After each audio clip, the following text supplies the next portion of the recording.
엄마! 제발 좀! 여기서 가만히 있어! 낡은 창고 문에 자물쇠가 잠겼습니다.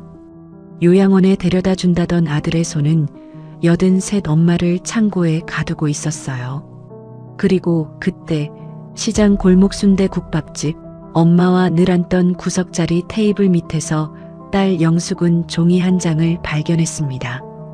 빨간 볼펜으로 힘주어 쓴 5줄의 떨리는 글씨였어요. 요양원에 있다던 엄마였습니다.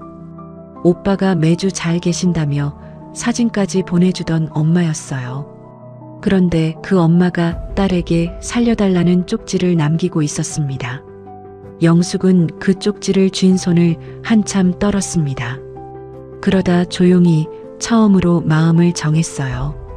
평생 오빠 앞에서 한 발씩 물러서던 딸이 이번엔 물러서지 않기로요.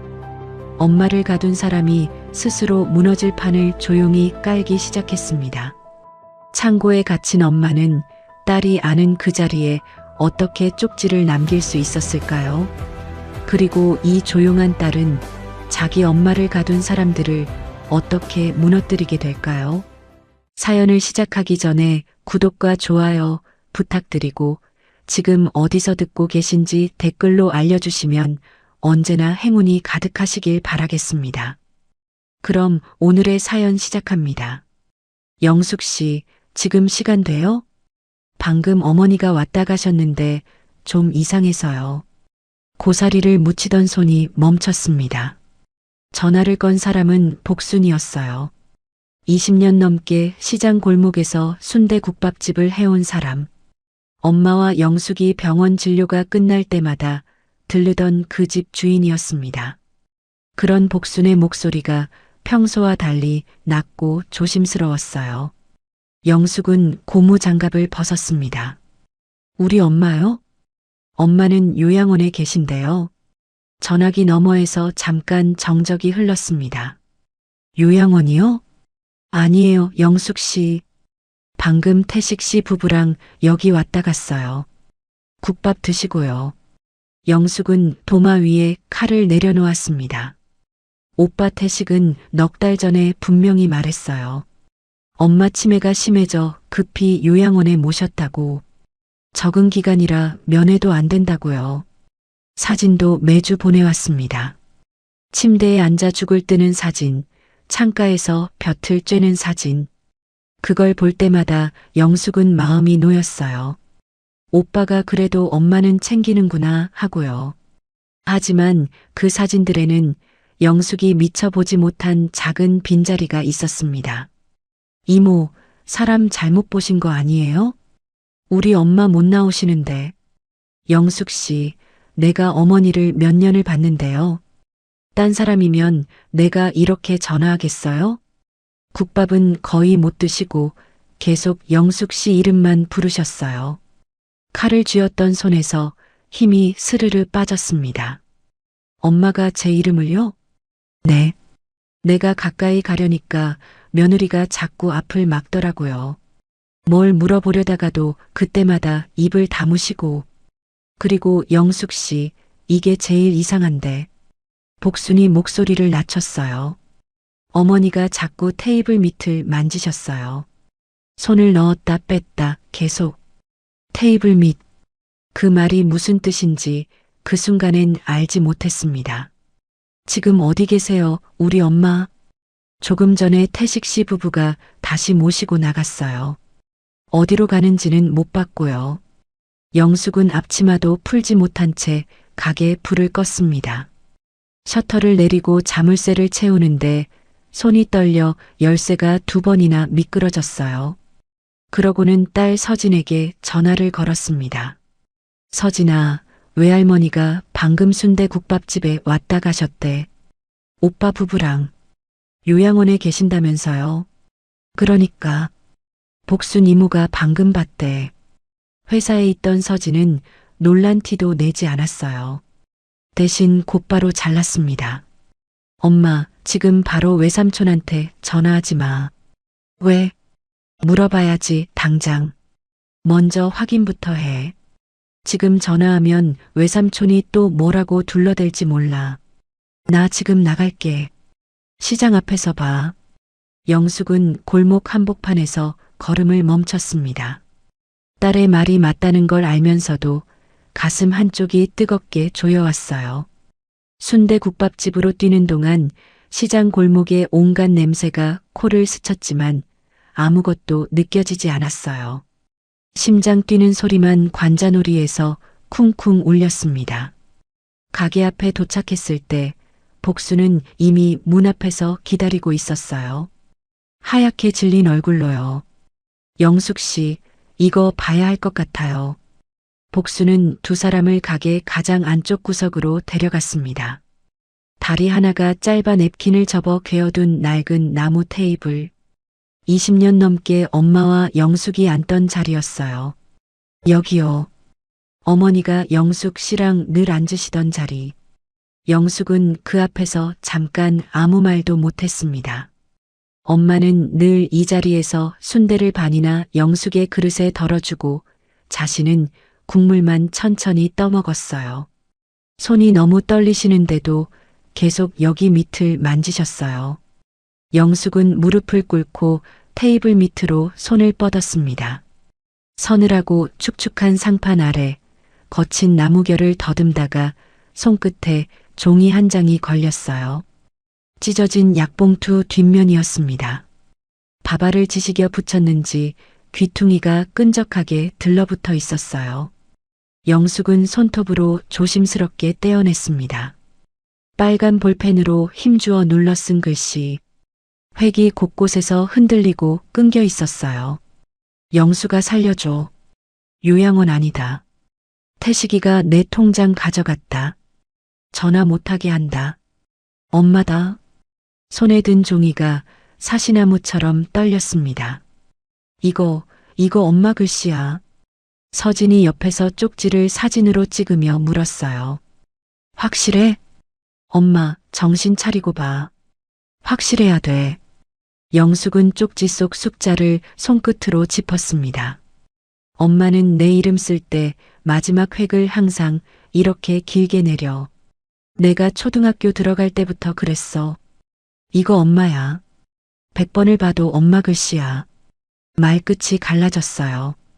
쪽지를 쥔 손등 위로 눈물 한 방울이 툭 떨어졌지만 영숙은 닦지 않았습니다. 닦을 여유조차 없었으니까요. 옆에서 복순이 앞치마 끝을 두 손으로 꾹 쥐었어요. 내가 진작 눈치챘어야 했는데 그냥 어머니가 편찮으신 줄만 알고. 서진이 원본 쪽지를 서류 봉투에 반듯하게 넣으며 고개를 들었습니다. 계산대 위쪽 벽에 달린 CCTV를 올려다봤어요. 이모님, 여기 CCTV 화면 볼 수 있어요? 오정거요. 이때까지만 해도 영숙은 몰랐습니다. 화면 속에서 자신이 보게 될 것이 엄마가 마지막 힘을 짜내 남긴 몸짓이라는 것을요. 복순이 주방 뒤 좁은 사무실에서 낡은 모니터를 켰습니다. 화면이 몇 번 깜빡이더니 오전 시간대로 되감겼어요. 흐릿한 흑백 화면 속에 익숙한 얼굴이 나타났습니다. 문이 열리고 태식과 미자가 양쪽에서 오김을 데리고 들어오고 있었어요. 저것 봐. 영숙이 화면을 가리켰습니다. 언뜻 부축처럼 보였지만 팔을 붙잡은 손에는 힘이 들어가 있었어요. 오김의 걸음이 자꾸 뒤로 처졌고 그때마다 미자가 팔을 확 끌어당겼습니다. 세 사람이 구석 자리에 앉았어요. 오김이 주방 쪽을 향해 고개를 돌리고 입술을 움직였습니다. 소리는 담기지 않았지만 무언가를 애타게 말하려는 게 분명했어요. 저기서 저를 부르셨어요. 복순이 화면을 짚으며 목이 메었습니다. 내가 다가가려니까 며느리가 저렇게 막잖아요. 화면 속 미자가 몸을 틀어 시야를 딱 가로막았어요. 오김은 이내 고개를 숙였습니다. 국밥이 나왔지만 숟가락은 거의 움직이지 않았어요. 잠시 뒤 미자가 계산대에서 카드를 내밀고 거의 동시에 태식이 밖으로 나가 전화를 받았습니다. 두 사람의 시선이 오김에게서 떨어진 건 딱 그 짧은 순간이었어요. 바로 그때였습니다. 오김이 주머니에서 무언가를 꺼냈어요. 손이 심하게 떨리는 게 화면으로도 보였습니다.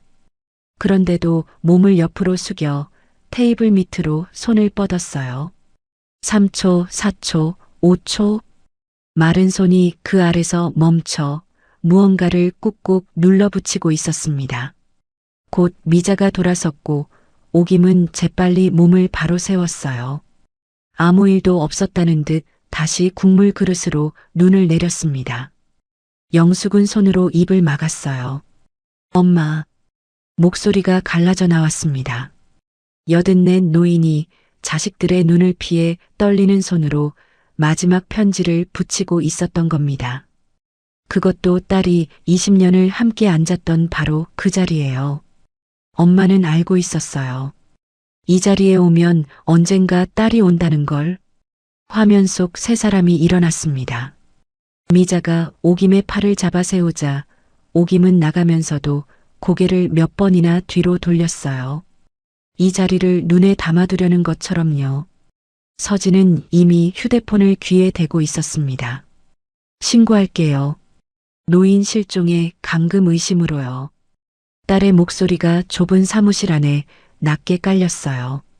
요양원에 있다던 노인이 다른 곳에서 확인됐고 구조를 요청하는 쪽지가 발견됐다고. 서진은 정황을 또박또박 짚어갔습니다. 전화를 끊자 복순이 조심스레 물었어요. 영숙 씨, 그래도 태식 씨한테 전화 한번 해봐야 하지 않아요? 친오빠잖아요. 영숙은 천천히 고개를 저었습니다. 아니요, 이모. 아직은요. 오빠 앞에만 서면 목소리부터 잦아들던 영숙이었어요. 출가 외인이라는 말에 늘 한 발 물러서던 딸. 그런 영숙의 눈빛이 그 순간 처음으로 달라졌습니다. 무너지기 직전의 눈물이 아니라 무언가를 끝까지 지켜보려는 눈이었어요. 모니터 속에서는 텅 빈 구석 테이블이 그대로 비치고 있었습니다. 조금 전까지 엄마의 편지가 붙어있던 자리가요. 넉 달 전이었습니다. 태식이 영숙에게 전화를 걸어 대뜸 말했어요. 엄마 치매가 심해졌어. 급하게 요양원에 모셨어. 영숙은 놀라서 당장 면회를 가겠다고 했습니다. 아직은 안 돼. 적응 기간이라 가족 얼굴 보면 더 불안해진대. 좀 이따 안정되면 그때 와. 영숙은 더 묻지 못했어요. 어릴 때부터 그랬습니다. 오빠가 한번 선을 그으면 그 앞에서 목소리가 잦아들었어요. 영숙은 어릴 때부터 집안의 둘째였습니다. 정확히 말하면 장남 뒤에 있는 딸이었어요. 밥상에서 생선 가운데 토막은 늘 태식 앞으로 갔고 영숙은 꼬리 쪽을 받아도 아무 말하지 않는 아이였습니다. 오김은 그런 딸이 늘 마음에 걸렸지만 그 시절의 집안 공기는 그랬어요. 아들은 집안을 잇는 사람, 딸은 언젠가 남의 집으로 가는 사람. 그 말들이 밥상 위 김처럼 매일 올라왔습니다. 태식은 그 말을 너무 일찍 배웠습니다. 엄마 일은 내가 할게. 처음엔 든든한 말처럼 들렸어요. 아버지가 세상을 떠난 뒤에도 태식은 앞에 섰고 제사 날짜도 정했고 친척들 연락도 맡았습니다. 영숙은 반찬 가게를 하느라 늘 바빴고 태식은 그런 영숙에게 자주 말했죠. 너는 돈이나 보태. 현장 일은 내가 다 하잖아. 그 말 앞에서 영숙은 늘 미안해졌습니다. 엄마 병원 모시고 가는 날에도 태식이 운전대를 잡았고 은행 업무를 본다며 엄마 도장을 가져간 것도 태식이었어요. 영숙은 의심하지 않았습니다. 오빠니까요. 장남이니까요. 그리고 무엇보다 엄마가 아들 말이라면 먼저 믿는다고 생각했으니까요. 하지만 영숙이 모르는 시간이 있었습니다.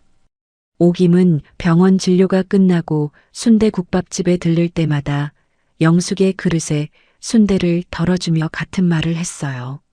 너는 왜 맨날 내 건 뒤로 미루니? 영숙은 웃으며 넘겼습니다. 엄마, 내가 뭘? 내가 그러니까 사람들이 내 목까지 가져가는 거야. 그때마다 영숙은 숟가락으로 국물만 저었습니다. 그 말이 자신을 두고 한 말인지 태식을 두고 한 말인지 모른 척했죠. 그런데 이제 와 생각해보면 엄마는 알고 있었던 겁니다. 딸이 평생 오빠 앞에서 한 발 물러서고 있었다는 걸요. 그래서 오김은 마지막 순간에도 아들의 이름이 아니라 딸의 이름을 썼습니다. 영수가 살려줘. 그건 단순히 도와달라는 말이 아니었습니다. 평생 뒤로 물러서던 딸을 엄마가 처음으로 앞으로 불러낸 말이었죠.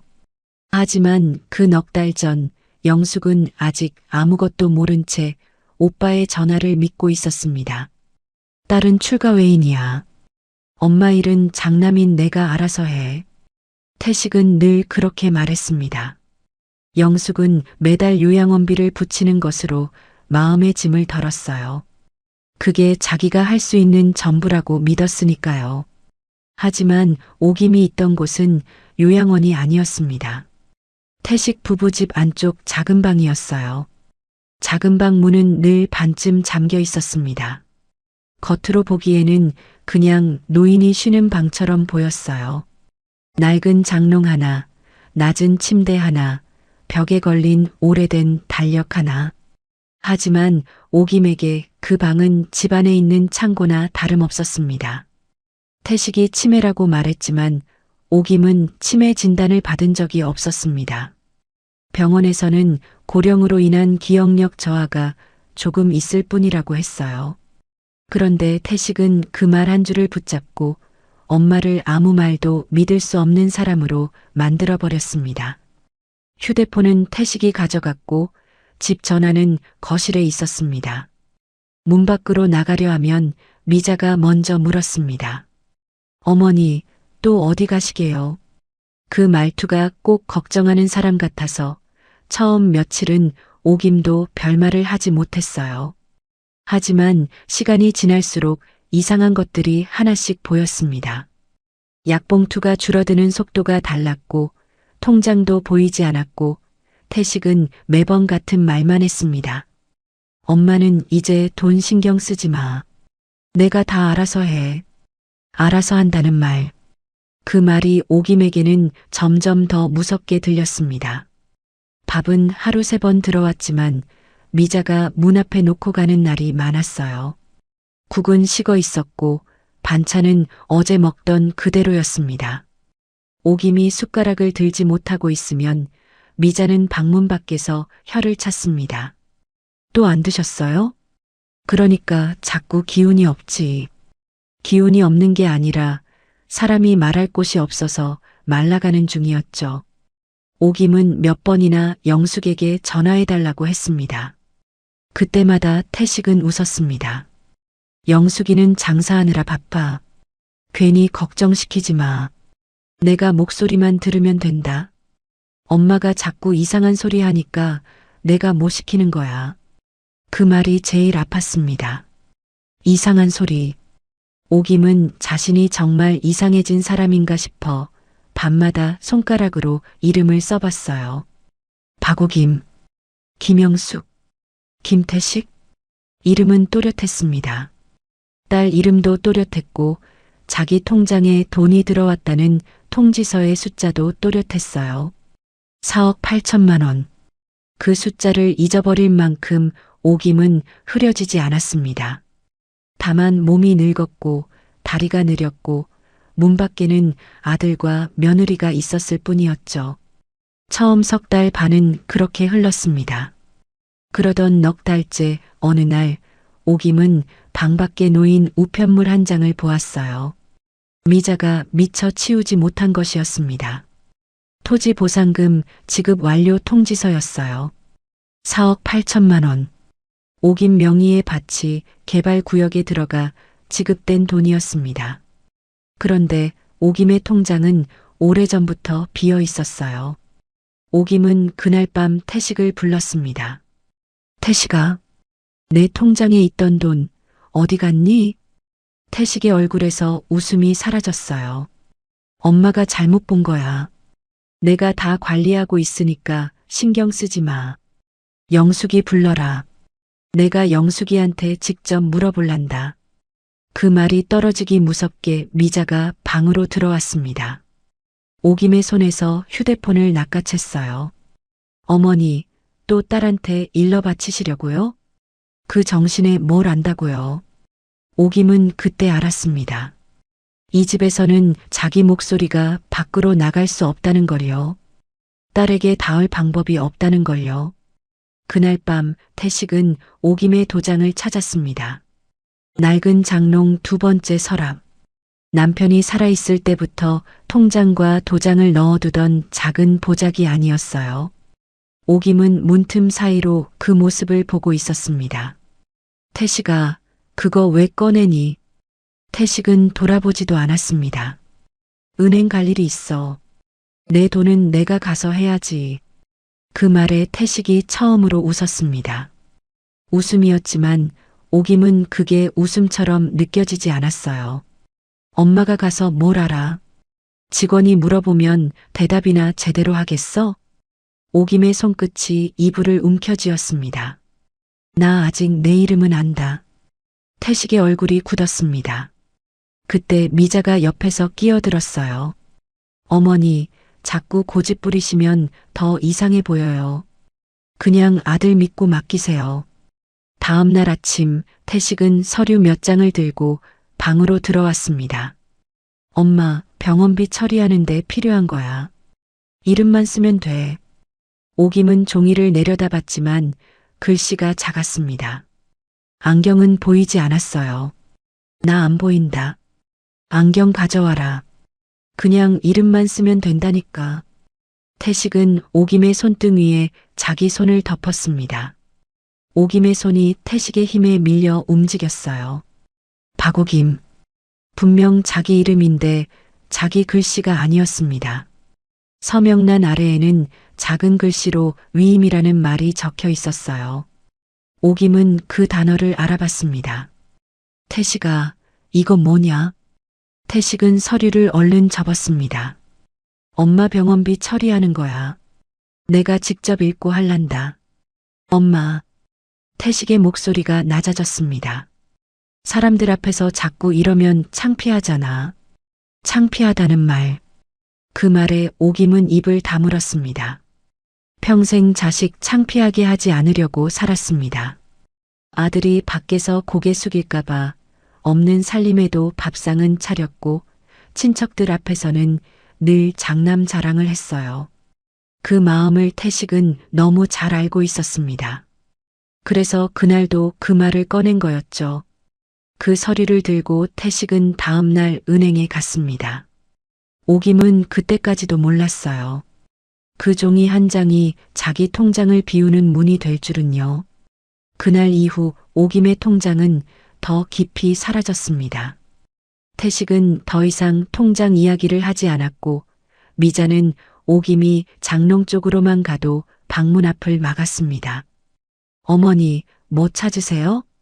늘 같은 말이었어요. 하지만 그 말은 묻는 말이 아니었습니다. 감시하는 말이었죠. 오김은 그때부터 밤마다 자기 이름을 더 자주 써봤습니다. 박오김, 박오김, 박오김. 혹시라도 누가 자기 이름을 훔쳐가도 자신만은 그 이름을 잊지 않으려고요. 바로 그 주였습니다. 태식 부부는 오김을 차에 태웠습니다. 집에 있다는 걸 눈치챈 이웃이 하나둘 생겼고 오김이 영숙을 찾는 소리도 잦아졌기 때문이었어요. 차가 시장 골목을 지날 때였어요. 오김은 배를 움켜쥐었습니다. 나 속이 울렁거린다. 저기서 국물 한 숟갈만 먹고 가자. 태식은 짜증을 냈지만 시장 한복판에서 노인이 소란을 피우는 건 더 곤란했습니다. 그래서 차를 세웠어요. 오김은 알고 있었습니다. 그 순대국밥집 구석 자리라면 언젠가 영숙이 온다는 거리요. 20년을 함께 앉았던 그 자리라면요.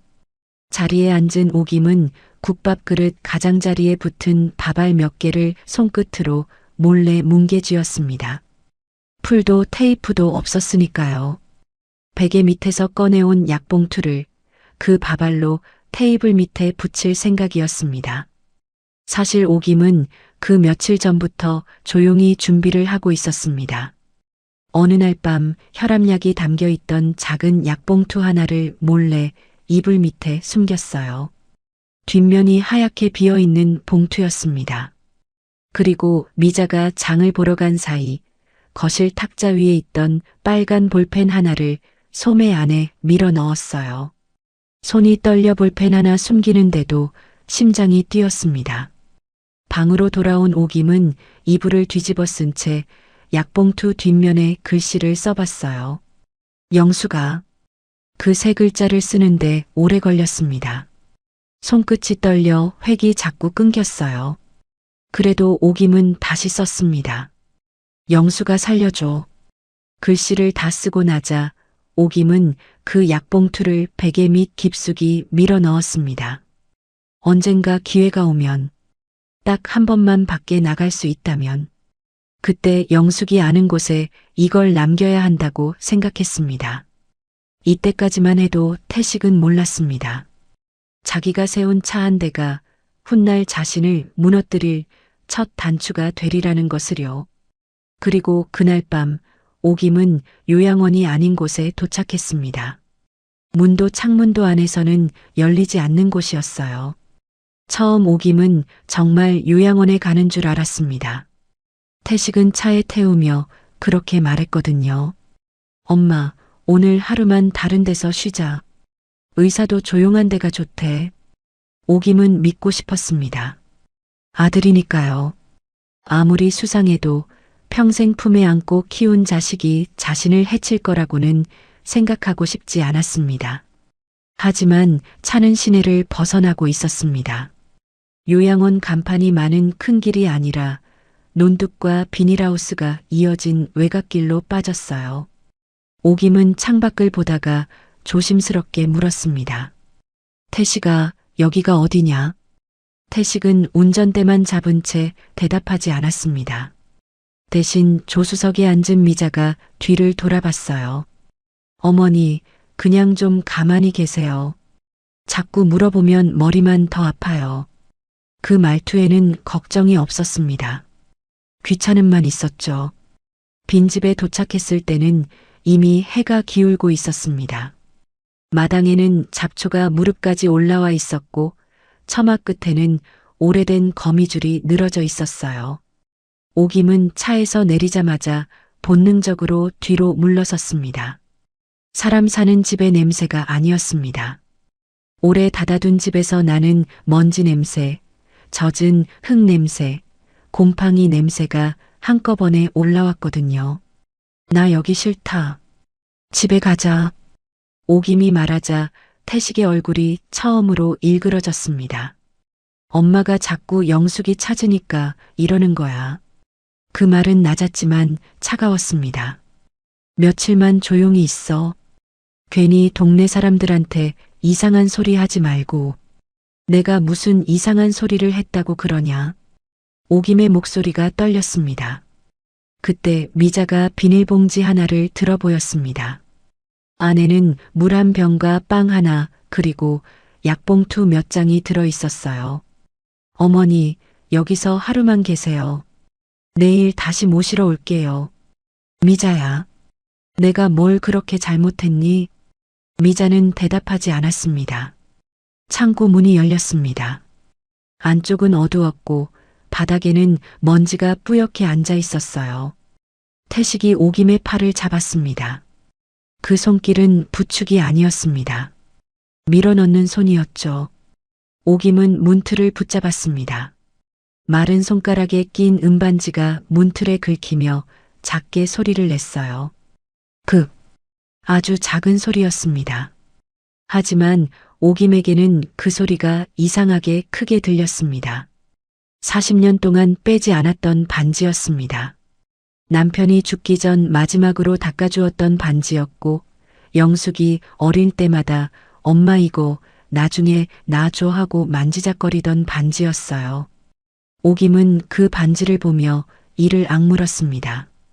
이대로 사라지면 안 된다. 영숙이가 자신을 찾을 수 있는 표식 하나라도 남겨야 한다고 생각했습니다. 태식은 그런 오김의 손을 떼어냈습니다. 엄마, 제발 좀. 오김은 창고 안으로 밀려 들어갔습니다. 문이 닫혔어요. 철컥. 자물쇠 잠기는 소리가 들렸습니다. 오김은 한동안 문 앞에 서 있었습니다. 밖에서는 태식과 미자의 발소리가 멀어졌어요. 차 문 닫히는 소리, 시동 걸리는 소리, 그리고 멀어지는 엔진 소리. 그 모든 소리가 끊긴 뒤에야 오김은 천천히 바닥에 주저앉았습니다. 창고 안은 금세 어두워졌습니다. 작은 환기창 하나가 있었지만 녹슨 철망이 가로막고 있었어요. 바닥은 차가웠고 벽에서는 곰팡이 냄새가 났습니다. 오김은 비닐봉지 속 물병을 끌어당겼습니다. 손이 떨려 뚜껑도 잘 열리지 않았어요. 한 모금, 목으로 물이 넘어가자 그제야 눈물이 올라왔습니다. 오김은 울지 않으려 했습니다. 울면 힘이 빠질 것 같았거든요. 대신 문 아래 틈을 더듬었습니다. 손가락 하나가 겨우 나갈 만큼의 틈이 있었습니다. 오김은 그 틈으로 손을 내밀어 봤어요. 차가운 바깥 공기가 손끝에 닿았습니다. 은반지가 문턱에 걸려 아주 작게 빛났습니다. 영수가. 오김은 아무도 없는 창고 안에서 딸의 이름을 불렀습니다. 목소리는 문 밖으로 나가지 못했습니다. 그래도 오김은 다시 불렀어요. 영수가. 그 이름 하나를 붙잡고 오김은 그 밤을 버텼습니다. 신고 접수 뒤에도 경찰은 처음에는 실종 가능성으로만 움직였습니다. 그런데 쪽지 원본과 CCTV, 차량 번호가 함께 확인되자 상황이 달라졌어요. 경찰은 순대국밥집 CCTV에서 태식의 차량 번호를 확인했습니다. 그리고 시장 입구 방범 카메라와 인근 도로 CCTV를 차례로 확인했어요. 차는 요양원 방향으로 가지 않았습니다. 시 외곽도로로 빠졌어요. 경찰차 한 대가 앞서고 영숙과 서진이 탄 차가 뒤를 따랐습니다. 차 안에서 서진이 휴대폰을 들여다보다 고개를 들었습니다. 엄마, 여기 기억나요? 화면에는 오래된 주소 하나가 떠 있었어요. 태식이 몇 년 전 가족 단톡방에 올렸던 외곽 빈집 주소였습니다. 외삼촌이 나중에 팔면 돈 된다고 자랑했던 그 집이요. 영숙은 그 집을 기억했어요. 명절에 태식이 몇 번이나 입에 올리던 집이었습니다. 사람이 안 사는 낡은 단층 집이라고요. 도착한 빈집은 대문이 녹슬어 있었어요. 마당에는 잡초가 무릎까지 올라와 있었습니다. 경찰이 먼저 집안을 확인했지만 아무도 없었어요. 그때였습니다. 탁! 뒤쪽 창고에서 작은 소리가 났어요. 엄마. 영숙이 그쪽으로 몸을 돌렸습니다. 탁! 이번에는 더 분명했어요. 창고 문에는 자물쇠가 걸려 있었습니다. 영숙이 다가가 문에 손을 대는 순간 문틈 아래로 마른 손가락 하나가 나와 있었어요. 그 손에 끼워진 것, 은반지였습니다. 오김이 아버지 제사 때마다 닦아 끼우던 40년 된 낡은 은반지였습니다. 한 번도 손에서 빼지 않던 반지였어요. 영숙은 그 자리에서 무릎이 꺾였습니다. 엄마. 목소리가 제대로 나오지 않았어요. 엄마, 나야. 영숙이야. 나왔어. 문틈 아래 손가락이 미세하게 움직였습니다. 영숙은 그 손끝을 잡았어요. 얼음장처럼 차가웠습니다. 경찰이 절단기로 자물쇠를 잘랐어요. 철컥 소리와 함께 자물쇠가 바닥에 떨어졌습니다. 문이 열리자 곰팡이 냄새와 식은 음식 냄새가 한꺼번에 밀려왔어요. 창고 안쪽에 오김이 웅크리고 있었습니다. 얇은 카디건 하나, 물 반 병, 굳은 빵 한 조각, 그리고 바닥에 흩어진 약봉투 몇 장. 창고에 갇힌 건 전날 밤부터였습니다. 하루도 되지 않은 시간이었어요. 하지만 여든낸 노인에게는 그 밤 하나가 너무 길었습니다. 오김이 영숙을 향해 손을 뻗었어요. 영숙아. 영숙은 그 손을 두 손으로 감쌌습니다. 엄마, 나왔어. 이제 괜찮아. 영숙은 엄마를 끌어안고도 울지 못했습니다. 엄마의 손이 너무 차가웠거든요. 그녀는 은반지를 내려다보다가 아주 낮게 말했습니다. 이제 내가 할게. 오김은 병원으로 옮겨졌습니다. 응급실 침대 위에서 링거줄이 가늘게 흔들렸어요. 의사가 차트를 넘기며 말했습니다. 탈수하고 저체온 증상이 있습니다. 조금만 더 늦었으면 위험했어요. 영숙은 대답하지 못했습니다. 엄마의 손등 위에 앉은 먼지를 엄지손가락으로 천천히 닦아냈어요. 갈라진 손등, 튀어나온 뼈마디, 그 위를 몇 번이고 쓸었습니다. 경찰이 조심스럽게 다가와 물었어요. 박오김 어르신, 누가 휴대폰을 가져갔습니까? 오김은 마른 입술을 몇 번 움직였습니다. 태식이가 요양원에 계셨던 게 맞습니까? 오김은 천천히 고개를 저었어요. 아니다. 작은 방에 있었다. 그러다 어젯밤에 창고로 갔다. 그 짧은 대답에 넉 달의 시간이 다 담겨 있었습니다. 영숙은 휴대폰을 움켜쥐었어요. 당장 오빠한테 전화할 거야. 서진이 영숙의 손목을 붙잡았습니다. 외삼촌이 아직 모른 척하게 둬야 돼. 어떻게 안 해? 엄마가 저렇게 누워 있는데 우리가 알고 있다는 걸 들키면 그때부터 말을 맞출 거야. 거짓말하게 둬야 증거가 돼. 영숙은 딸의 얼굴을 바라봤어요. 34딸의 눈은 침착했습니다. 영숙의 손에서 힘이 조금씩 풀렸어요. 그날 밤이었습니다. 영숙의 휴대폰이 울렸어요. 화면에 뜬 이름. 오빠. 영숙의 손이 허공에서 멈췄습니다. 서진이 말없이 휴대폰 화면을 가리켰어요. 통화 녹음. 영숙은 숨을 한 번 삼키고 녹음 버튼을 누른 뒤 전화를 받았습니다. 수화기 너머에서 태식의 목소리가 대뜸 짜증부터 냈어요. 이번 달 요양원비 왜 아직 안 보냈어? 영숙은 병실 문 너머 엄마를 바라봤습니다. 오김은 링거를 꽂은 채 잠들어 있었어요. 영숙은 목소리를 낮게 눌렀습니다. 오빠, 엄마는 잘 계셔? 잘 계시지. 오늘도 죽 한 그릇 다 드셨대. 누가 그래? 요양보호사가 그러더라. 왜, 뭐 의심돼? 아니, 그냥. 어느 요양원이라고 했지? 나도 한번 가보게. 수화기 너머가 잠깐 조용해졌어요. 그걸 내가 알아서 뭐하게. 내가 장남인데 엄마 일은 내가 알아서 한다니까. 넌 돈이나 제때 붙이면 돼. 영숙은 손끝으로 병원 담요 끝을 꾹 쥐었습니다. 그래도 목소리는 낮게 눌렀어요. 응, 알았어. 돈은 내일 보낼게. 통화가 끊겼습니다. 병실 안에서는 링거액이 한 방울씩 떨어지고 있었어요. 영숙은 휴대폰 화면에 뜬 녹음 파일을 한참 내려다봤습니다. 3분 12초짜리 파일. 오빠가 스스로 쌓은 첫 번째 거짓말이었어요. 그리고 영숙은 처음으로 울음을 멈췄습니다. 서진아. 응, 엄마. 오빠가 어디까지 거짓말하는지 끝까지 들어보자. 그날 밤부터 영숙은 울기만 하는 딸이 아니었습니다. 엄마를 숨긴 사람들의 발자국을 끝까지 따라갈 사람이었죠.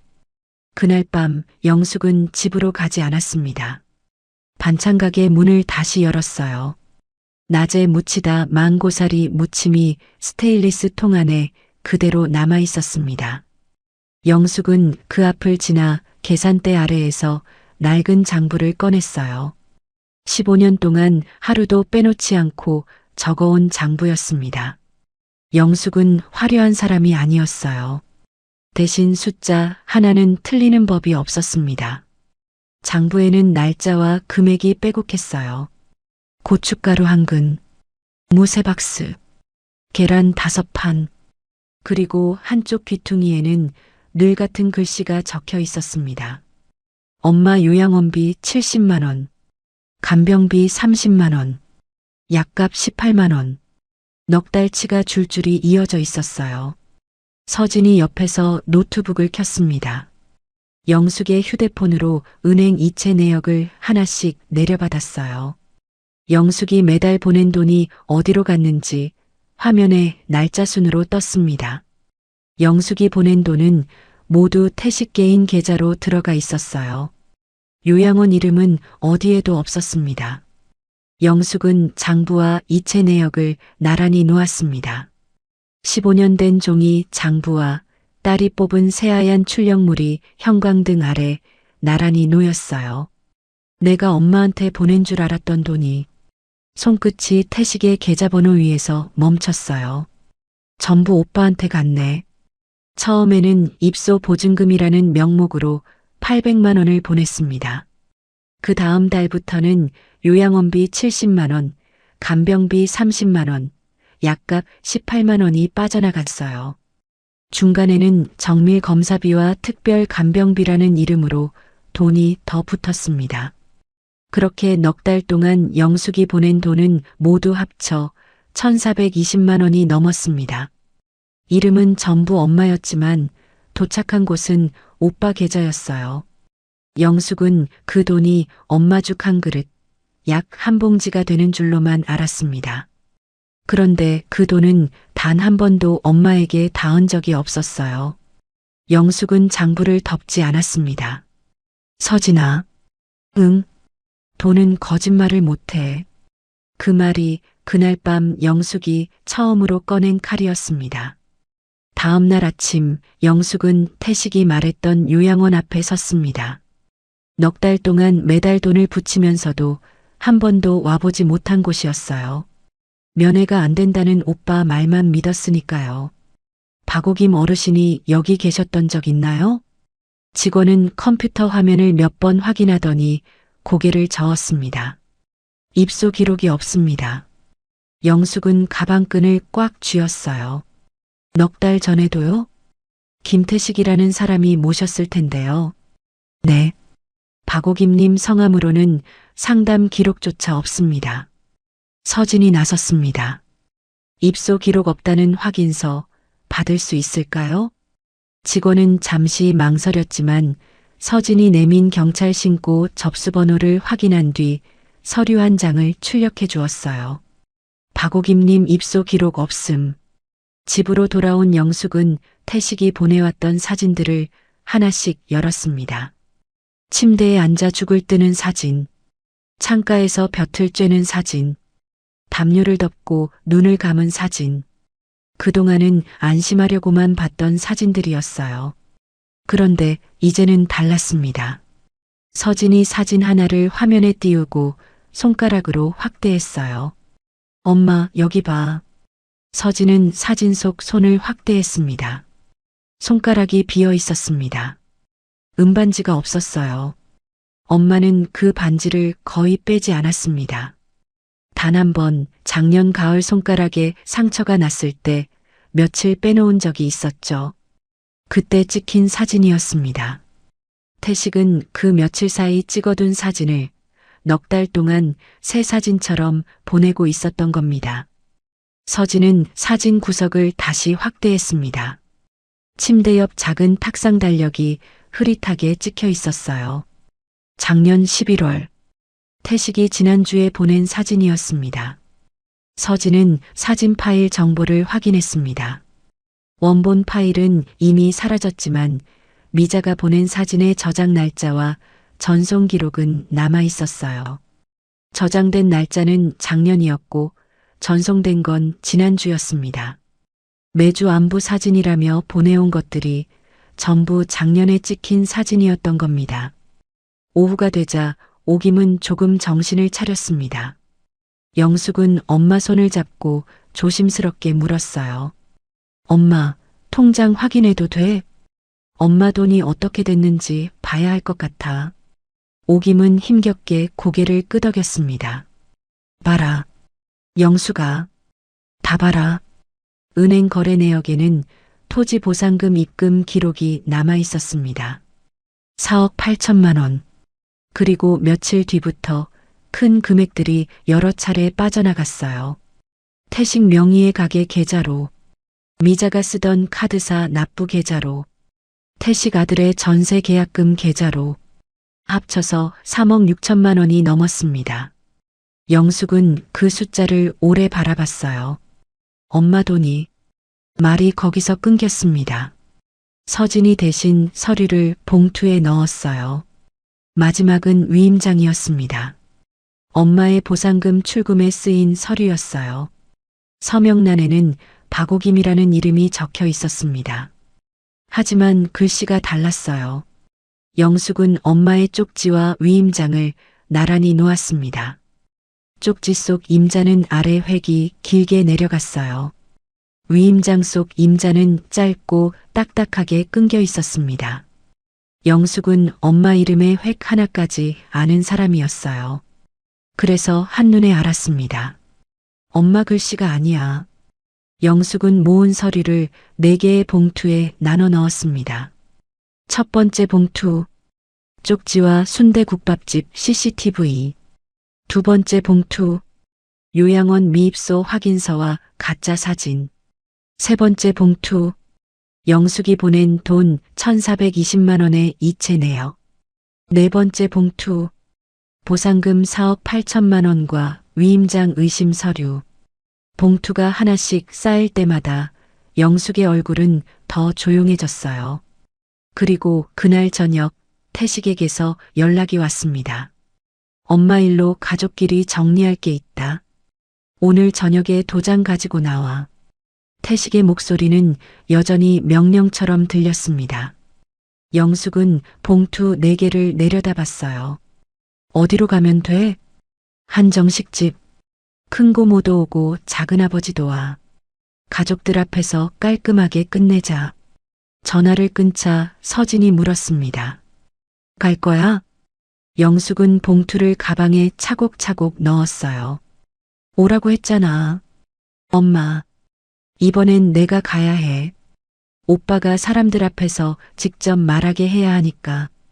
서진은 잠시 엄마를 바라보다가 휴대폰을 들어 경찰에게 연락했습니다.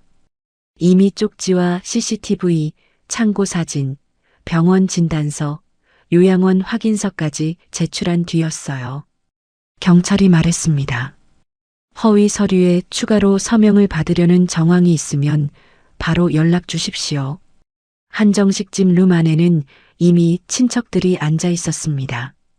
따뜻한 갈비찜 냄새가 상 위로 올라왔지만 젓가락을 드는 사람은 없었어요. 태식은 상석에 앉아 있었습니다. 엄마의 보호자가 아니라 마치 재산의 주인처럼요. 미자가 영숙을 보자마자 말했어요. 도장은 가져왔어요? 가족들 다 기다리는데 설마 빈손으로 온 건 아니죠? 영숙은 대답하지 않고 조용히 자리에 앉았습니다. 큰 고모가 낮게 말했어요. 그래도 이런 일은 장남이 맞는 게 맞지. 미자는 그 말을 기다렸다는 듯 젓가락을 내려놓았습니다. 맞아요. 어머니가 요즘 판단이 흐리세요. 괜히 영숙 씨가 나서면 집안만 시끄러워져요. 큰 고모가 영숙 쪽을 봤습니다. 내 엄마가 아들한테 맡기겠다는데 내가 왜 끼어드니? 끼어든다. 그 말이 영숙의 가슴에 조용히 박혔습니다. 엄마 병원비를 보낼 때는 딸이었고 도장을 찍으러 올 때는 끼어드는 사람이었습니다. 작은아버지도 고개를 끄덕였습니다. 영숙이 너도 이제 그만 오빠 믿어라. 집안일 시끄럽게 만들지 말고. 영숙은 가방 위에 올린 손을 천천히 폈습니다. 예전 같았으면 여기서 고개를 숙였을 겁니다. 죄송하다고 했을 거예요. 가족들이 다 그렇게 말하면 자기가 너무 예민한 건가 하고 물러섰을 겁니다. 하지만 오늘은 아니었습니다. 가방 안에는 찢어진 약봉투가 있었습니다. 엄마가 떨리는 손으로 쓴 글씨가 있었고 창고 문틈 아래로 나온 은반지 사진이 있었습니다. 그 종이들이 영숙의 등을 뒤에서 조용히 밀고 있었어요. 영숙은 반박하지 않았어요. 그저 가만히 듣고 있었습니다. 무릎 위에 올린 가방을 두 손으로 조용히 감싼 채로요. 태식이 서류 봉투를 꺼냈습니다. 엄마가 나한테 맡기겠다고 했어. 내가 도장만 찍으면 돼. 서류 첫 장에는 이렇게 적혀 있었어요. 박오김의 통장 및 재산 관리는 장남 김태식에게 위임한다. 김영숙은 향후 박오김의 재산 관리에 이의를 제기하지 않는다. 요양원비와 간병비는 자녀가 분담한다. 미자가 웃으며 말했습니다. 딸은 시집 가면 남의 집 사람이라면서요. 그래도 돈 낼 때는 자식 노릇해야죠. 영숙은 서류를 내려다보다가 조용히 물었어요. 오빠, 왜? 엄마가 정말 이 서류에 동의했어? 태식은 바로 대답했습니다. 그럼, 요양원에서 직접 말했어. 영숙은 한 번 더 물었어요. 엄마는 지금 어디 계셔? 태식의 눈썹이 살짝 꿈틀했습니다. 요양원에 계시지. 너 왜 자꾸 같은 걸 물어? 오늘도 잘 계셔? 잘 계신다니까. 아까도 요양보호사랑 통화했어. 죽도 잘 드시고 아주 편하시대.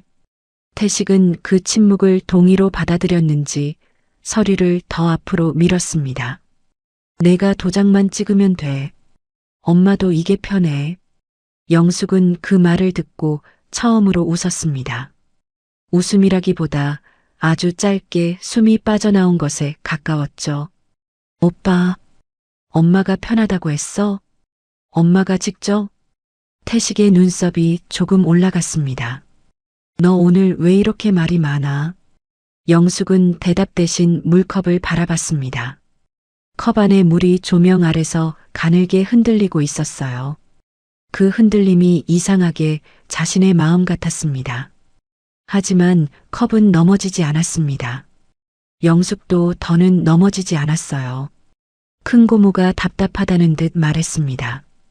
영숙아, 장남이 나서면 믿어야지. 우리 때는 다 그렇게 살았다. 영숙이 고개를 들었습니다. 고모. 큰 고모가 멈칫했습니다. 영숙이 먼저 이름을 부른 적이 거의 없었기 때문이었어요. 우리 때는 그랬겠죠. 그런데 엄마가 창고에 갇힌 시기까지 우리가 그렇게 살아야 하는 건 아니잖아요. 태식은 몰랐습니다. 자기가 방금 뱉은 그 말들이 몇 분 뒤 자신을 무너뜨릴 마지막 벽돌이 되리라는 것을요. 태식이 펜을 밀어주었습니다. 자, 찍어. 다 큰 어른들 앞에서 질질 끌지 말고. 친척들의 시선이 영숙의 손끝으로 몰렸어요. 영숙은 가방을 열었습니다. 안에는 도장도 있었어요. 그리고 봉투 4개도 있었습니다. 영숙의 손은 도장을 지나 첫 번째 봉투 위에 멈췄어요. 영숙은 찢어진 약봉투 한 장을 테이블 위에 올려놓았습니다. 친척들의 시선이 그 종이 한 장으로 몰렸어요. 큰 고모가 눈을 가늘게 떴습니다. 그게 뭐냐? 영숙은 종이를 손으로 반듯하게 폈어요. 엄마가 나한테 보낸 편지예요. 빨간 볼펜으로 눌러 쓴 5줄이 상위 조명 아래 그대로 드러났습니다. 영수가 살려줘. 요양원 아니다. 태식이가 내 통장 가져갔다. 전화 못하게 한다. 엄마다. 태식의 얼굴이 굳었어요. 하지만 이내 손을 내저었습니다. 엄마 치매야. 정신이 오락가락해서 아무 말이나 쓴 거라고. 미자도 얼른 거들었어요. 어머니가 요즘 얼마나 이상한데요. 없는 말도 지어내시고 사람도 못 알아보세요. 영숙은 태식을 똑바로 바라봤습니다. 엄마, 치매 진단받은 적 없어.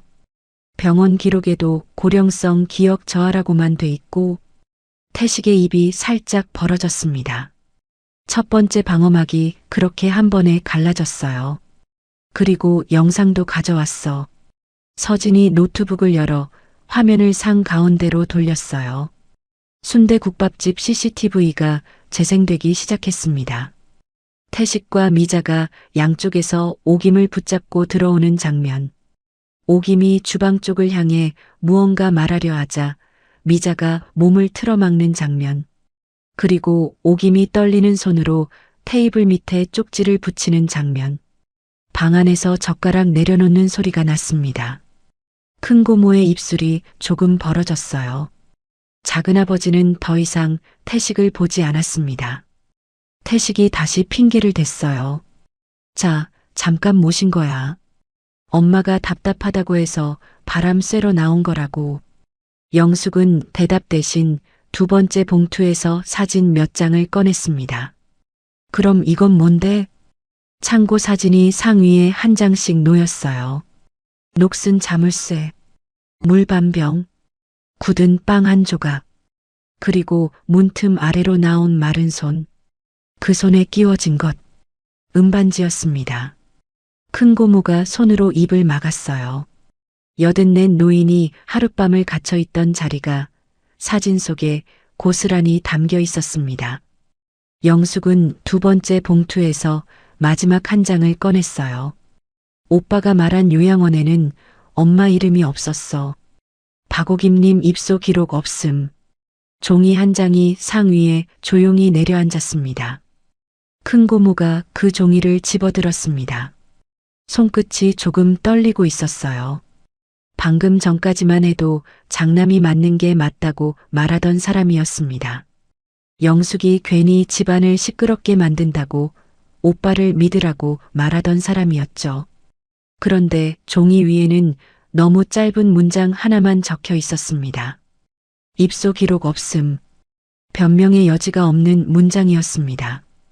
큰 고모는 그 종이를 내려놓으며 태식을 바라봤습니다. 태식아, 내가 우리한테도 요양원에 있다고 했잖아. 그 말에 작은아버지가 몸을 바로 세웠습니다. 나한테도 그랬어. 엄마가 사람을 못 알아봐서 면회 안 된다고. 태식의 눈동자가 흔들렸습니다. 미자가 얼른 끼어들었습니다. 그게요, 어머니 상태가 워낙 오락가락하셔서요. 저희도 어쩔 수 없이 창고에 넣었어. 영숙의 목소리가 조용히 끊고 들어왔습니다.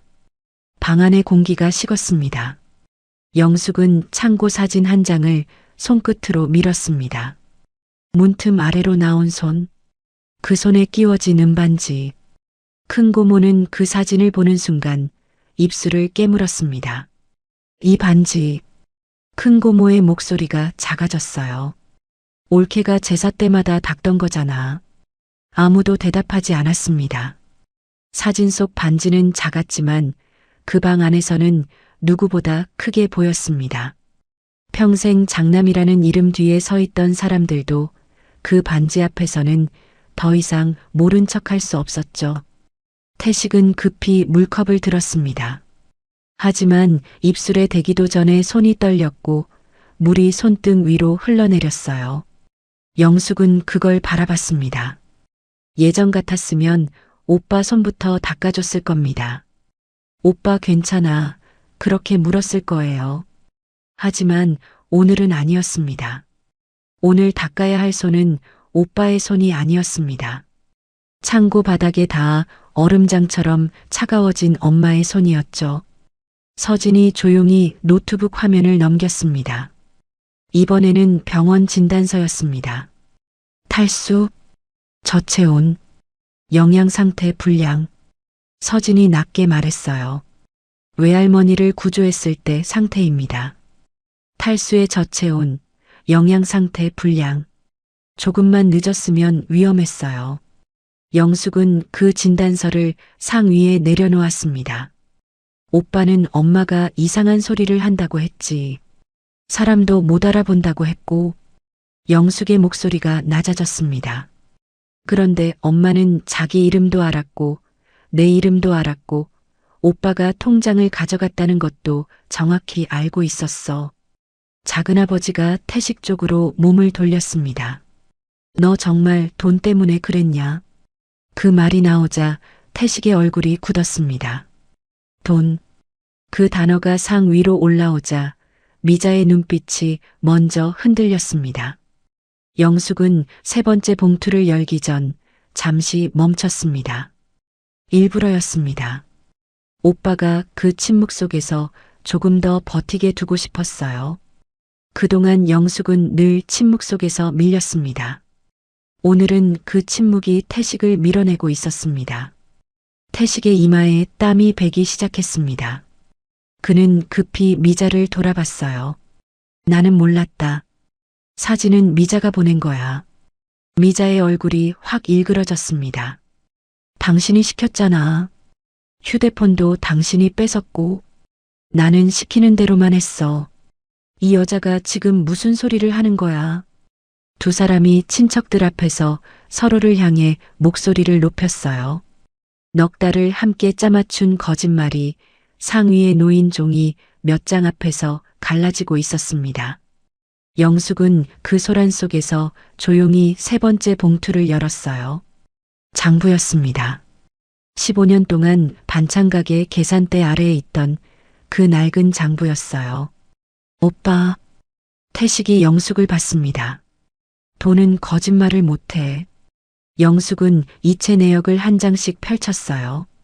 입소 보증금 800만 원, 요양원비, 간병비, 약가, 정밀검사비, 종이가 한 장씩 넘어갔습니다. 전부 오빠 계좌로 갔어. 요양원엔 단 한 푼도 안 갔고. 태식이 소리쳤어요. 내가 엄마 대신 관리한 거야. 장남이 그럴 수도 있는 거지. 영숙은 마지막 봉투를 열었습니다. 4억 8천만 원. 엄마 이름으로 들어온 토지 보상금이었어요. 그럼 이 돈도 오빠가 관리한 거야? 빠져나간 돈이 계좌별로 적혀 있었습니다. 태식 명의의 가게 계좌로, 미자가 쓰던 카드사 납부 계좌로, 그리고 태식 아들의 전세 계약금 계좌로 합쳐서 3억 6천만 원이 넘었어요. 그때까지 구석에 앉아있던 태식의 아들이 벌떡 일어났습니다. 아버지, 목소리가 떨렸어요. 제 전세금이 할머니 돈이었어요? 태식은 아무 대답도 하지 못했습니다. 아들은 한동안 그대로 서 있었습니다. 얼굴에서 핏기가 빠져 있었어요. 방금 전까지만 해도 그는 이 자리에 끼어들 생각이 없었습니다. 아버지가 가족 일이라고 했고, 할머니 재산 문제라고 했고, 고모가 괜히 예민하게 군다고 들었으니까요. 그런데 상 위에 펼쳐진 계좌 내역에는 자기 이름이 있었습니다. 전세 계약금. 그 옆에 적힌 금액은 자신이 신혼집을 구할 때 아버지가 마련했다고 했던 돈과 정확히 같았습니다. 그때 태식은 웃으며 말했었어요. 아버지가 이 정도는 해줘야지. 아들은 그 말을 믿었습니다. 아버지가 평생 모은 돈인 줄 알았고 장남으로서 아들에게 해주는 마지막 체면인 줄 알았죠. 그런데 아니었습니다. 그 돈은 창고 문틈 아래로 손가락을 내밀던 할머니의 돈이었습니다. 물반 병과 굳은 빵 한 조각으로 밤을 버틴 사람의 돈이었어요. 아버지, 아들의 목소리가 다시 나왔습니다. 이번에는 조금 더 낮았습니다. 그때 저한테 뭐라고 하셨어요? 아버지가 고생해서 마련한 돈이라고 했잖아요. 방안이 조용해졌습니다. 갈비찜 냄새도 그릇 부딪히는 소리도 멀어졌어요.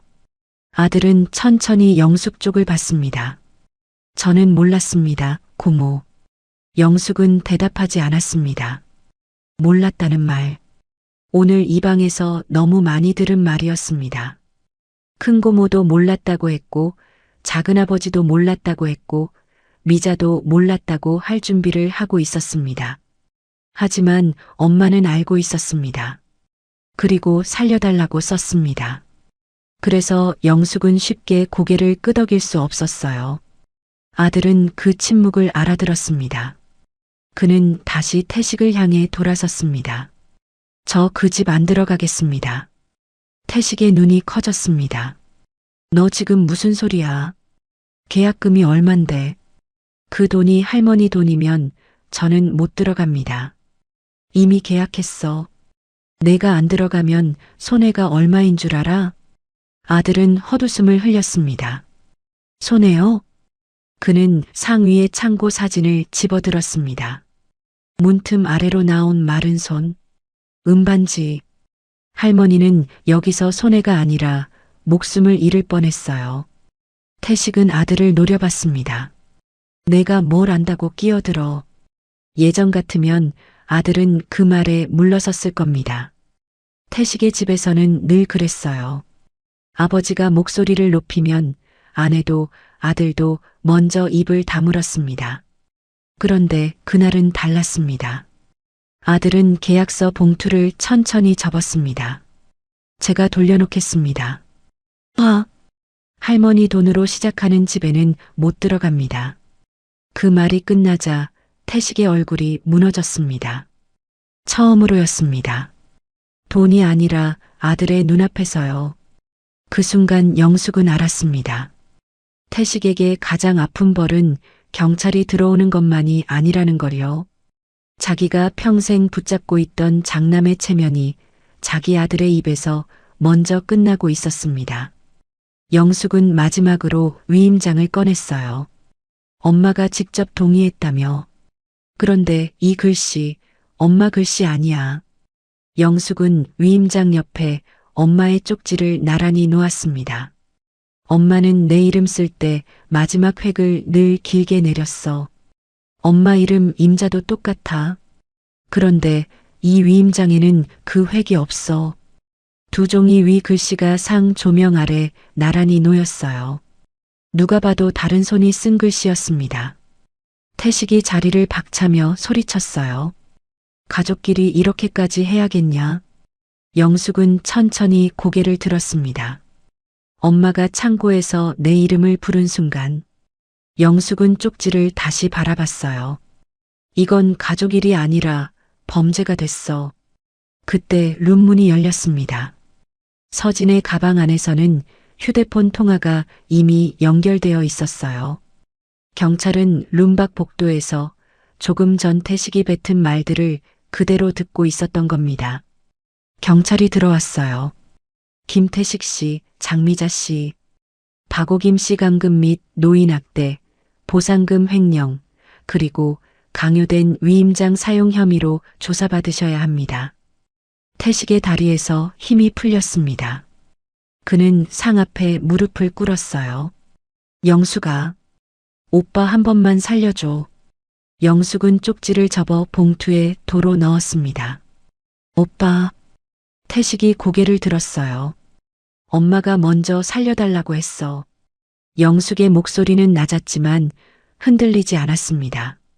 그때 못 들은 사람이 이제 와서 살려달라면 안 되지.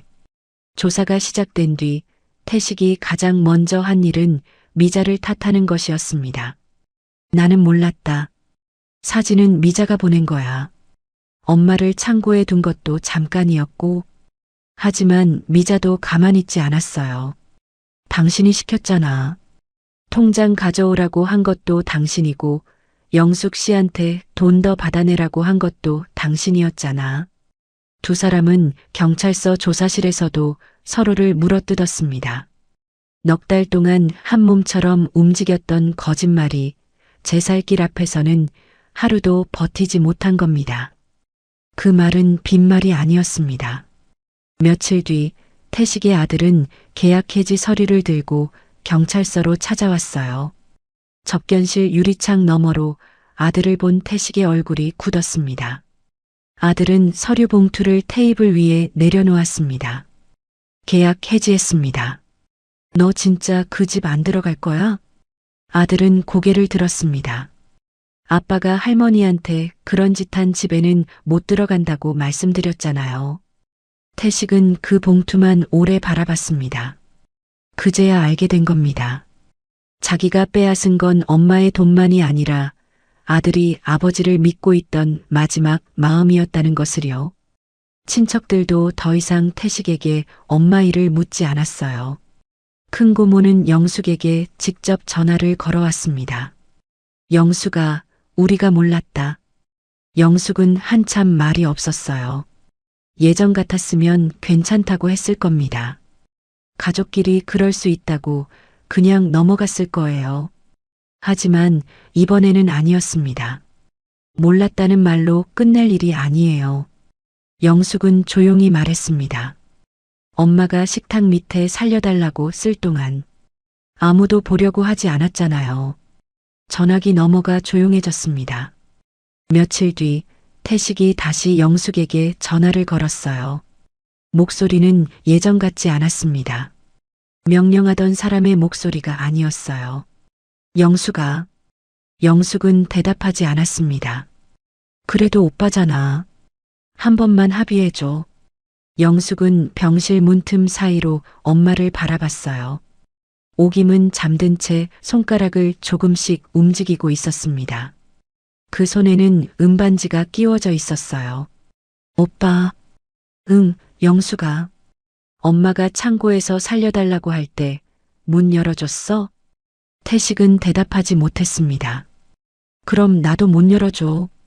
통화가 끊겼어요.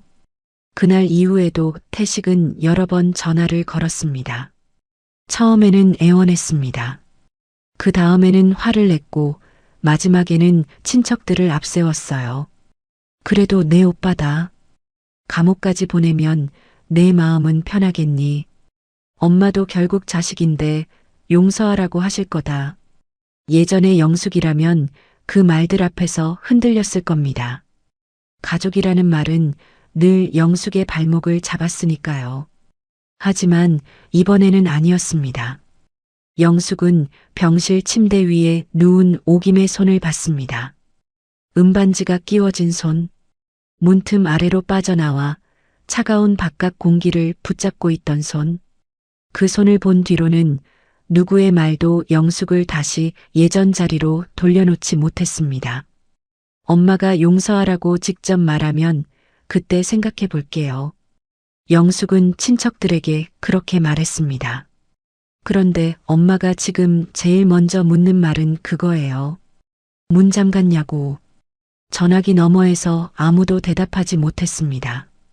며칠 뒤 경찰서에서 추가 조사가 있었습니다. 영숙은 서진과 함께 조사실 밖 복도에 앉아 있었어요. 문 안쪽에서는 태식의 목소리가 새어나왔습니다. 나는 감금하려던 게 아닙니다. 엄마가 자꾸 나가려고 해서 잠깐 보호한 겁니다. 보호? 그 단어가 들리자 영숙의 손이 조용히 주먹으로 말렸습니다. 그때 옆에 앉아있던 서진이 엄마 손등 위에 손을 올렸어요. 엄마, 할머니가 쪽지를 썼잖아. 보호받는 사람은 살려달라고 안 써. 그 말에 영숙의 손이 천천히 풀렸습니다. 맞았습니다. 엄마는 살려달라고 썼습니다. 그 한 줄이면 충분했습니다. 태식의 가게에도 소문이 퍼졌습니다. 처음에 사람들은 믿지 않았어요. 동네에서 효자 장남인 척 굴던 사람이었으니까요. 명절이면 엄마 모시고 병원 간다고 말했고 친척들 앞에서는 늘 내가 다 한다고 했던 사람이었습니다.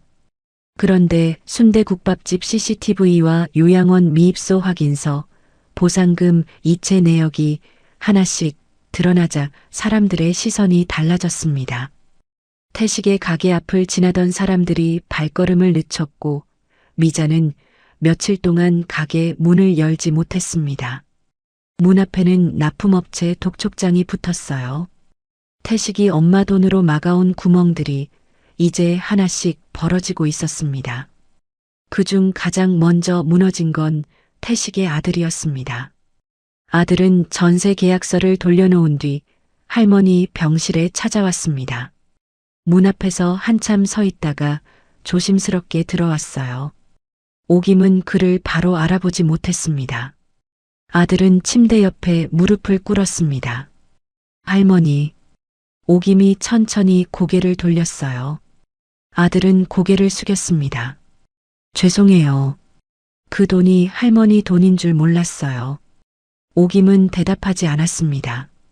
다만 손끝으로 이불을 조금 움켜쥐었어요. 영숙은 그 손을 봤습니다. 용서도 아니고 미움도 아니었습니다. 아직 너무 아픈 사람의 손이었죠. 아들은 봉투 하나를 침대 옆 탁자에 올려놓았습니다. 제가 할 수 있는 것부터 돌려놓을게요. 봉투 안에는 전세 계약 해지 확인서와 반환 일정표가 들어 있었습니다.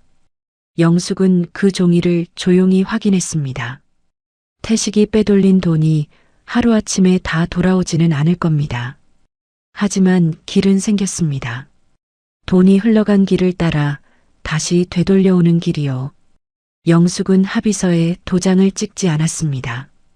이번에도 도장은 오빠가 원하는 곳에 찍히지 않았어요. 엄마 통장은 먼저 막았습니다. 태식이 다시 손댈 수 없도록 출금 제한을 걸고 비밀번호를 새로 바꿨어요. 위임장에 대한 감정 절차도 시작됐습니다. 빠져나간 보상금은 하나씩 추적됐어요. 태식 명의의 가게 계좌, 미자가 쓰던 카드사 납부 계좌, 아들의 전세 계약금, 돈은 흘러간 길을 숨기지 못했습니다. 영숙은 은행 창구 앞에서 엄마의 손을 대신 잡고 서류를 확인했어요. 그날 오김의 통장에는 태식이 모르는 번호가 걸렸습니다. 며칠 뒤 영숙은 은행 창구에서 엄마의 새 통장을 받아들었습니다. 오김의 이름이 또렷하게 찍혀 있었어요. 박오김. 영숙은 그 이름을 엄마 앞에 천천히 밀어놓았습니다. 엄마, 이제 엄마 통장이야. 오김은 통장을 만지지 못하고 한참 바라보다가 손끝으로 자기 이름을 쓸어내렸습니다. 내 이름이 아직 있네. 영숙은 그 말에 고개를 숙였습니다. 태식이 빼앗은 것은 돈만이 아니었습니다. 엄마가 자기 이름으로 살 권리까지 가져가려 했던 거죠. 영숙은 통장 위에 엄마의 은반지를 잠깐 올려놓았습니다. 그제야 모든 것이 제자리로 돌아오는 것 같았습니다. 그날 밤 오김은 처음으로 병실 문을 보지 않고 잠들었습니다. 문은 여전히 조금 열려 있었고 복도 불빛은 침대 아래까지 길게 들어와 있었어요. 영숙은 간이의자에 앉아 엄마의 손을 잡고 있었습니다. 손바닥 안에 은반지가 차갑게 닿았습니다. 예전에는 그 반지를 볼 때마다 엄마가 늙었다고만 생각했어요. 그런데 이제는 달랐습니다. 그 반지는 엄마가 끝까지 자신을 포기하지 않았다는 증거였습니다. 문틈 아래로 손가락 하나를 내밀면서도 자신을 찾아올 딸을 믿었다는 증거였죠. 영숙은 엄마의 손을 조금 더 감쌌습니다. 엄마. 오김이 눈을 뜨지 않은 채 대답했습니다. 응. 나 이제 안 물러설게. 오김의 손끝이 아주 조금 움직였습니다. 마치 오래전 순대국밥집에서 영숙의 그릇에 순대 한 점을 올려주던 손처럼요. 장남이라는 이름으로 열던 문이 그날 처음으로 닫혔어요. 그 뒤로도 오김은 며칠을 더 병원에 머물렀습니다. 방문 닫히는 소리에 손끝이 움찔할 때마다 영숙은 조용히 문을 조금 열어두었습니다. 안 잠갔어, 엄마. 그 말이면 오김의 손이 조금씩 풀렸습니다. 오김이 한참 뒤에야 영숙의 손을 잡았어요. 영숙아. 응, 엄마. 늦게 불러서 미안하다. 영숙은 고개를 저었습니다. 엄마가 불렀잖아. 내가 왔잖아. 몇 달 뒤 영숙은 오김과 서진을 데리고 다시 시장 골목 순대국밥집에 갔어요. 복순이 세 사람을 보자마자 앞치마에 손을 닦으며 달려나왔습니다. 어머니, 이제 괜찮으세요?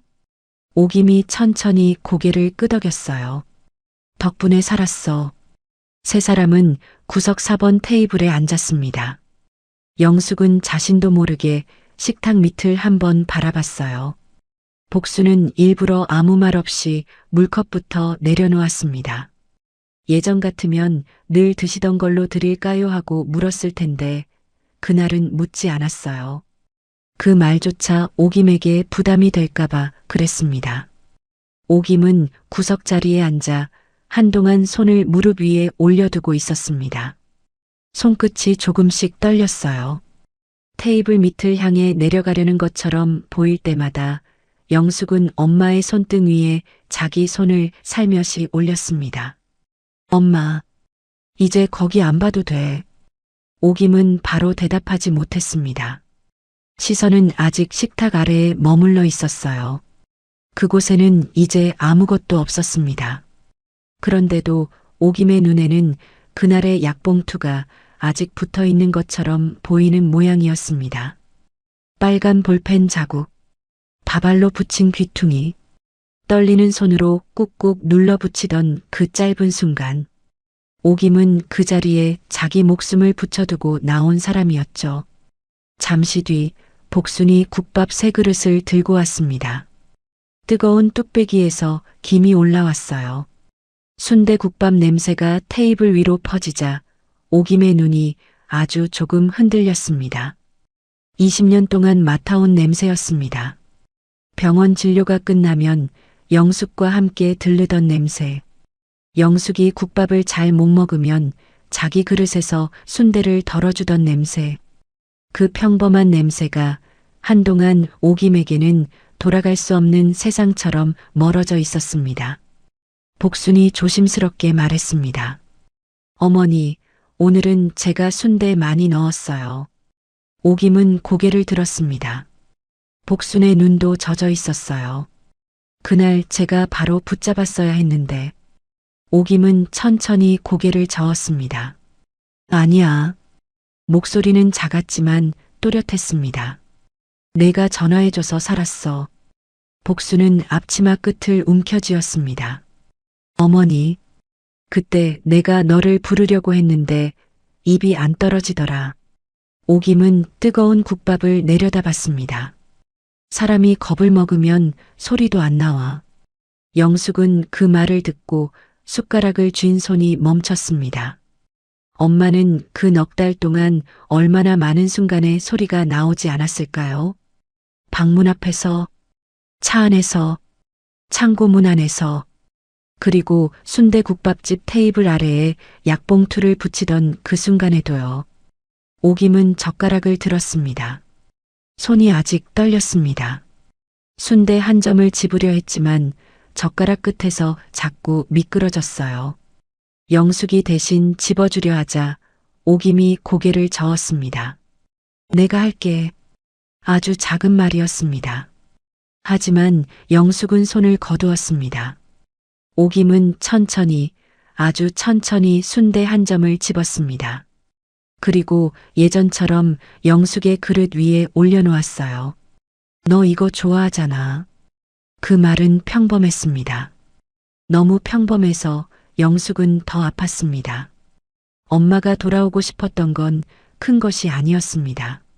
자기 통장의 돈도 빼앗긴 이름도 중요했지만 결국 엄마가 돌아오고 싶었던 자리는 이런 자리였어요.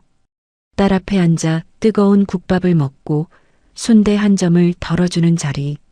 누구도 방문을 잠그지 않는 자리. 누구도 전화기를 빼앗지 않는 자리. 식탁 밑에 살려달라는 말을 숨기지 않아도 되는 자리였죠. 영숙은 그 순대 한 점을 오래 바라봤습니다. 그리고 숟가락을 들었어요. 국물 한 숟갈이 목으로 넘어가자 그제야 눈물이 올라왔습니다. 울지 않으려고 했지만 이번에는 참지 않았어요. 복순도 서진도 아무 말하지 않았습니다. 오김도 모른 척 국밥을 떠먹었어요. 다만 오김의 손이 테이블 위로 올라와 영숙의 손등을 가만히 덮었습니다. 차갑지 않은 손이었어요. 따뜻한 국밥 김 속에서 조금씩 온기를 되찾은 손이었죠. 한때 엄마는 그 식탁 밑에 딸의 이름을 남겼습니다. 영수가 살려줘. 그리고 딸은 그 이름 하나를 따라 엄마가 갇힌 문 앞까지 갔어요. 그 편지 한 장은 태식이 평생 붙잡고 있던 장남 자리를 끝냈고 엄마의 통장과 이름을 다시 엄마에게 돌려놓았습니다. 이제 그 식탁 밑에는 아무 쪽지도 없었어요. 대신 뜨거운 국밥 한 그릇이 있었고 엄마가 덜어준 순대 한 점이 있었습니다. 영숙은 그제야 엄마를 불렀어요. 엄마. 오김이 대답했습니다. 응, 영숙아. 세상에서 가장 절박한 편지는 봉투에 담기지 않았어요. 찢어진 약봉투 뒷면에 떨리는 글씨로 남겨졌죠. 영수가 살려줘. 그리고 그 편지를 받은 딸은 엄마를 숨긴 사람들을 끝까지 놓아주지 않았습니다. 오늘 사연은 여기까지입니다. 가족이라는 이름으로 누군가의 목소리를 막는 순간, 그건 더 이상 가족 일이 아닐지도 모릅니다. 여러분은 영숙의 선택이 지나쳤다고 생각하시나요? 아니면 당연한 일이었다고 생각하시나요? 댓글로 여러분의 생각을 들려주세요. 오늘도 꽃편지 사연과 끝까지 함께 해주셔서 감사합니다. 마음 가득 따뜻한 하루 보내세요.